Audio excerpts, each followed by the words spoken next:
Kebakaran terjadi di pabrik mebel yang berada di Jatibening Baru, Bekasi, Jawa Barat pada 19 September malam. Api diketahui membakar pabrik mebel berawal dari bagian belakang hingga bagian depan. Kebakaran pabrik mebel yang berada di tengah pemukiman warga sempat membuat panik masyarakat sekitar.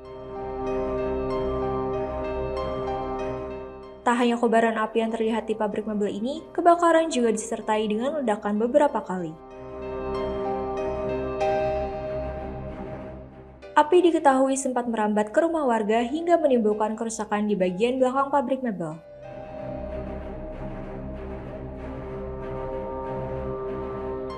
Berdasarkan kesaksian warga, sebelum terbakar, pabrik tersebut sedang beroperasi dan ada karyawan yang lembur.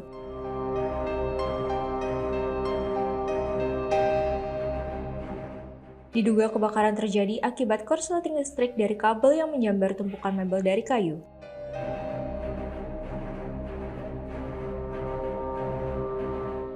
Jilatan api pun juga diduga merambat ke mebel berbahan plastik di bagian belakang.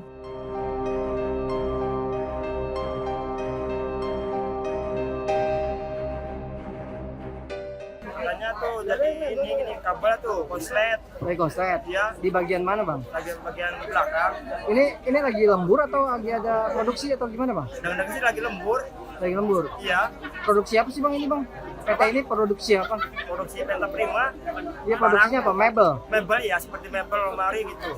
Barang-barang. Sejauh ini ada karyawan yang terjebak, Bang, di dalam? Ya kurang paham sih. Kurang paham ya? Juga iya. Ngerambet juga nggak sih, Bang, ini ke rumah warga, Bang? Ya pasti ya sedikit lah ngerembet ya, karena api sih soalnya. Oke. Berarti ini apa, berapa orang, Bang, karyawan yang ini? Banyak kan sih Pak. Ada sekitar 10-an orang? Ada Apanya? sekitar 10 orang karyawan yang ada di dalam? Ya ada ratusan lebih Pak. Petugas pemadam kebakaran langsung berjibaku memadamkan si jago merah yang berkobar. Yang jelas sekitarnya tadi kena imbas dari jilatan lidah api. Kerusakannya parah, Iya, Pak? rusak Pak. Ya lumayan. Kalau untuk unit mobil berapa, Pak, yang dikerahkan, Pak? Sekitar 16 unit plus mobil rescue, mobil Dari penyelamat. mana saja Pak? Kita dari Kota Bekasi sekitar 14, dari DKI bantuan 3 unit plus rescue Kota Bekasi. Pak, ini kan gudang sekalian tempat operasi ya, Pak? Tempatnya di pemukiman penduduk ini, Pak. Ini udah lama atau gimana, Pak? Kalau untuk itu kita kurang paham ya, kurang tahu karena kita dinas pemadam begitu ada informasi kebakaran kita langsung meluncur untuk mengenai berhubung tempat usahanya kapan kita kurang paham. Kesulitannya apa aja, Pak? Kalau untuk kesulitan akses terus masyarakat. Jadi masyarakat begitu ada kebakaran itu berdiri-diri menonton. Padahal itu kan bisa membahayakan. Karena apa? Karena begitu ada kebakaran itu mobil unit itu kita bergeraknya kan sangat cepat ya. Jadi bisa membahayakan yang nonton juga. Terus juga ini bukan tontonan.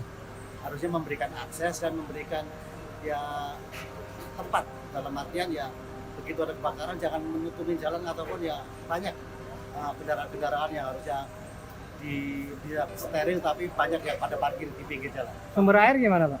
Kalau untuk sumber air kita nggak terlalu jauh, kita dekat di Komplek IKIP itu ada sebuah tandon air. Pak, Sampai saat ini kan belum berapa, bisa Pak? dipadamkan Pak. Kenapa Pak alasannya Pak? Instalasinya memang besar ya Pak?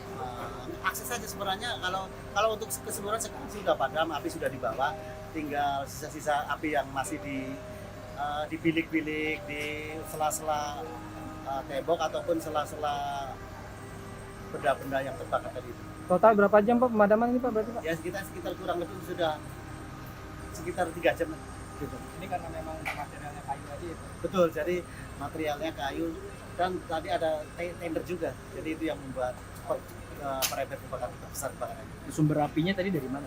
Kalau untuk sumber api kita juga belum tahu. Itu katanya diduga sih dari arus pendek.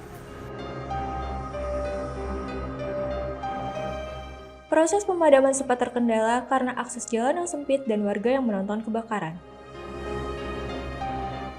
Api berhasil dipadamkan setelah 3 jam berlalu dan sebanyak 16 unit mobil pemadam kebakaran dan rescue diterjunkan. Tidak ada korban jiwa dalam kejadian ini, tapi diprediksi kerugian mencapai miliaran rupiah.